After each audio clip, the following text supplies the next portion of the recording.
Escucha bien esta objeción porque suena lógica, pero es una trampa mortal. Los sacerdotes judíos mataron a Jesús, Caifás lo condenó. Entonces, ¿por qué la Iglesia Católica sigue teniendo sacerdotes? ¿No es eso volver al sistema que asesinó a Dios? Parece un argumento fuerte, ¿verdad?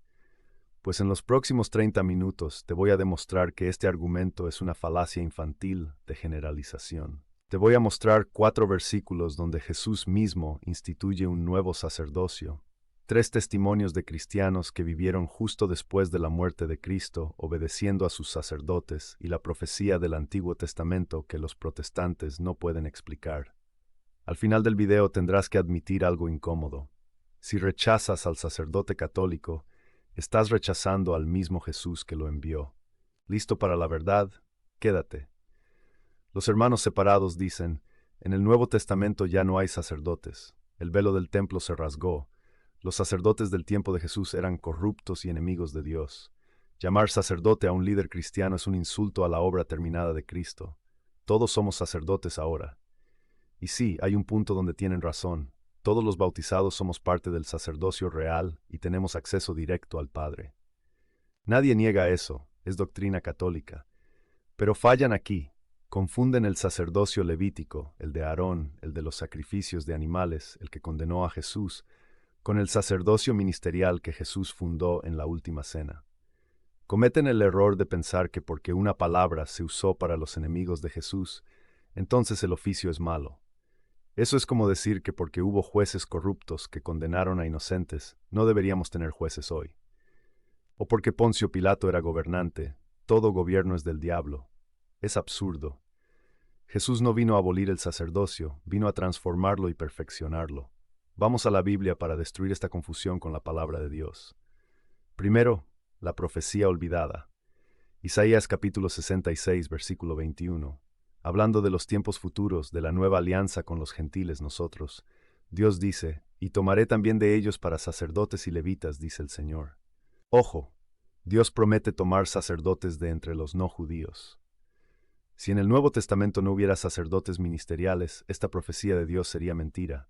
Los protestantes no tienen sacerdotes ministeriales, solo la Iglesia Católica y Ortodoxa cumplen esta profecía divina. Segundo, la distinción radical en Hebreos. La carta a los Hebreos, capítulo 7, nos explica que el sacerdocio levítico, el de Caifás y Anás, los que mataron a Jesús, fue superado, pero no para eliminar el sacerdocio, sino para cambiarlo. Versículo 12. Porque cambiado el sacerdocio, necesario es que haya también cambio de ley. Jesús es sumo sacerdote según el rito de Melquisedec. ¿Y qué ofreció Melquisedec en Génesis 14? Pan y vino. Jesús instituye a sus apóstoles en la última cena diciendo, «Haced esto en memoria mía». Lucas 22:19. Les dio la orden de celebrar el sacrificio incruento. Ese es el nuevo sacerdocio. Tercero, el poder de perdonar exclusivo de sacerdotes. Juan capítulo 20, versículos 21 al 23. Jesús les dice a los apóstoles, como me envió el Padre, así también yo os envío. Y luego sopla y dice, a quienes perdonéis los pecados les quedan perdonados. Pregunta retórica, ¿puede un laico perdonar pecados en nombre de Dios? No. Jesús delegó un poder divino a un grupo específico de hombres. Eso es, por definición, un sacerdocio, hombres mediando la gracia divina por mandato divino. Cuarto, Romanos 15:16. San Pablo se describe a sí mismo litúrgicamente. Dice, para ser ministro de Jesucristo a los gentiles, ministrando el Evangelio de Dios, para que los gentiles sean ofrenda agradable. La palabra griega que usa Pablo para ministrando es hierourgonta, que significa literalmente trabajando como sacerdote. Pablo se veía a sí mismo ejerciendo una función sacerdotal de ofrecer sacrificio, los gentiles convertidos. Si Pablo se consideraba sacerdote en el sentido litúrgico, ¿quién es el pastor moderno para contradecirlo? Miremos ahora a los primeros cristianos. Ellos odiaban a los sacerdotes o los obedecían.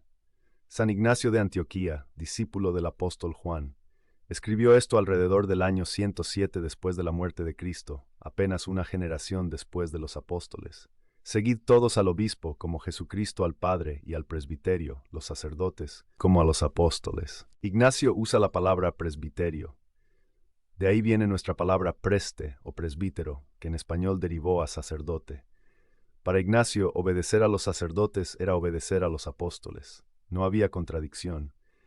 San Clemente Romano, el cuarto papa, quien conoció a San Pedro y San Pablo, en su carta a los Corintios, cerca del año 96, escribe explícitamente sobre el orden litúrgico.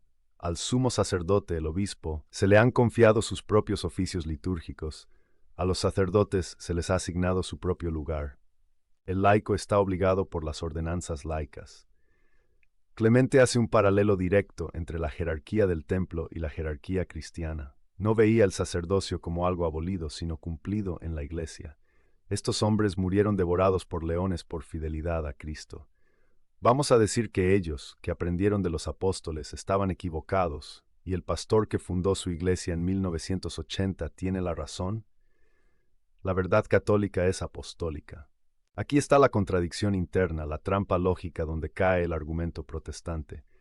Ellos dicen, los sacerdotes mataron a Jesús, por eso el sacerdocio es malo. Apliquemos esa lógica. Un gobierno, Pilato, mató a Jesús. Entonces, ¿todo gobierno es malo? El pueblo de Israel, la congregación, gritó, crucifícale. Entonces las congregaciones de creyentes son malas, un apóstol traicionó a Jesús. Entonces el apostolado es malo, es una falacia de asociación. Que el sacerdocio antiguo, caduco y corrupto haya rechazado al Mesías, no significa que el sacerdocio nuevo, instituido por el Mesías, sea malo. Al contrario, Jesús sabía que el antiguo sacerdocio fallaría, por eso pasó 3 años formando a los 12. Si Jesús no quisiera sacerdotes, ¿por qué eligió a 12 hombres, los separó de la multitud, les dio poderes exclusivos, bautizar, perdonar, celebrar la cena, y los envió con autoridad? Jesús creó el nuevo sacerdocio católico precisamente para reemplazar al sacerdocio levítico que falló. Oponerse al sacerdote católico usando el pecado de Caifás es no entender el plan de salvación. Hay una advertencia bíblica terrible que casi nadie menciona hoy, y está en el libro de Números, capítulo 16. Es la rebelión de Coré. Fíjense bien en el argumento de Coré contra Moisés y Aarón, el sumo sacerdote. Coré les gritó, «Basta ya de vosotros, porque toda la congregación, todos ellos son santos. ¿Por qué pues os levantáis vosotros sobre la congregación de Jehová?» ¿Les suena familiar este reclamo? Es exactamente el mismo argumento protestante de hoy. Todos somos santos, todos somos sacerdotes. No necesitamos una jerarquía intermedia que nos diga qué hacer. Coré fue el primer protestante de la historia bíblica que quiso democratizar el sacerdocio y eliminar la ley establecida por Dios. ¿Y qué pasó? La Biblia cuenta que la tierra se abrió y se los tragó vivos. Dios estaba mostrando de la forma más gráfica posible que el sacerdocio no es algo que uno se toma por arrogancia o por voto popular, sino algo que Dios establece por orden divino y que debe ser respetado bajo pena de castigo. Despreciar la jerarquía que Dios puso no es libertad espiritual, es rebelión contra el orden divino. Además, hay una razón teológica profunda por la que el enemigo odia tanto el sacerdocio católico y busca destruirlo con calumnias: la Eucaristía. Sin sacerdocio ministerial, no hay Eucaristía, y sin Eucaristía, no hay presencia real de Cristo en el mundo. El pastor protestante puede predicar muy bonito, puede tener mucha fe, pero no puede hacer bajar a Cristo al altar. No tiene la sucesión apostólica. Solo el sacerdote católico, por indigno o pecador que sea como persona privada, tiene la autoridad apostólica válida para prestarle su voz y sus manos a Jesús y decir, «Esto es mi cuerpo». Al atacar al sacerdote, lo que realmente se busca es cortar el suministro de pan de vida a las almas. Cuando obedecemos al sacerdote en materia de fe y sacramentos, no estamos obedeciendo a un hombre pecador por sus cualidades humanas. Estamos obedeciendo el diseño de humildad que Dios inventó. Dios quiso salvarnos a través de hombres para curar nuestra soberbia. Recuerden a Naamán el sirio en el Antiguo Testamento. Él no quería bañarse en el río Jordán para curarse de la lepra porque le parecía un río sucio e indigno. Él quería que Dios lo curara directamente con rayos y truenos. Pero Dios le dijo, «Báñate en el río». Muchos hoy no quieren confesarse con un cura ni obedecer a la iglesia porque dicen, el cura es un pecador, es un río sucio. Pero es precisamente en ese río sucio, en esa mediación humana imperfecta, donde Dios escondió la gracia para probar tu humildad. Si no puedes doblar la rodilla ante el ministro que Dios envió, no estás doblando la rodilla ante Dios, sino ante tu propio orgullo. Vamos a las objeciones rápidas. Objeción 1. La Biblia dice en 1 de Pedro 2:9 que todos somos linaje escogido y real sacerdocio. Respuesta: correcto, y la Iglesia Católica lo enseña. Pero eso también se decía en el Antiguo Testamento. Éxodo 19:6. Dios le dice a Israel: vosotros me seréis un reino de sacerdotes. Y sin embargo, en ese mismo Israel había sacerdotes levitas ministeriales. Si en el Antiguo Testamento podían coexistir el sacerdocio común del pueblo y el sacerdocio ministerial de los levitas, ¿por qué en el Nuevo Testamento no? No son excluyentes, son complementarios. Objeción 2. Solo hay un mediador, Cristo Jesús. Primera de Timoteo. Respuesta: amén. Y precisamente porque Cristo es el único mediador, Él quiere que su cuerpo, la Iglesia, participe de esa mediación. Cuando tú oras por tu hijo, estás mediando. ¿Te hace eso un anticristo? No, te hace un cristiano participando en la mediación de Jesús. El sacerdote católico no es un segundo mediador paralelo, actúa in persona Christi, en la persona de Cristo. Es Jesús quien bautiza, es Jesús quien perdona a través del sacerdote. Objeción 3. La palabra sacerdote no se usa para los líderes de la Iglesia en el Nuevo Testamento, solo presbíteros. Respuesta: falso dilema. La función define el título. En Romanos 15:16, Pablo usa lenguaje sacerdotal sacrificial. Y en el Apocalipsis vemos a los 24 ancianos presbíteros ofreciendo copas de incienso, función sacerdotal ante el trono.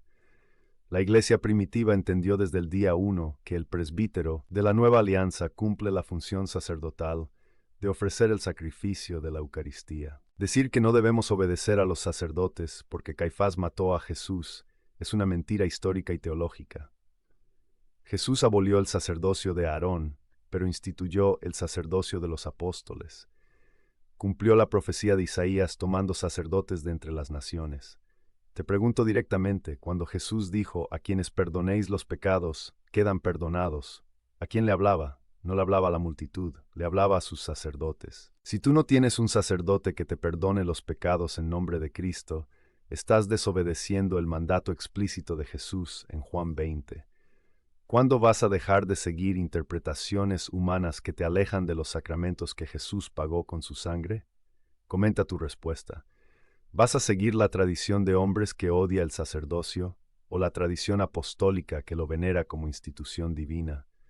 Comparte este video. Suscríbete y ve el siguiente video sobre la confesión. Que María, Madre de los sacerdotes, te guíe a la verdad.